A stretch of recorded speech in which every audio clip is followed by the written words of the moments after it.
সুন্দর ধান মশলা দিলে। এটা আমাদের ধানের জমি, অনেক সুন্দর। এই ধান এটাই যে পাইকে গেছে গা, কদিন পরে ধান পাইকে যাবে, 2 দিন পরে ধান আর কাটবে, একদম সে সুন্দর। এই একটা আছে, এটা অন্য কোনো সরা বের হয়েছে, কিন্তু ওগুলো ধান অন্য পাকে নেই।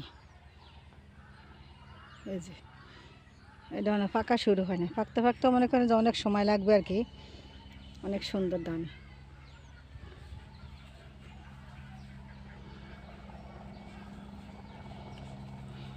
অনেক সুন্দর ধান।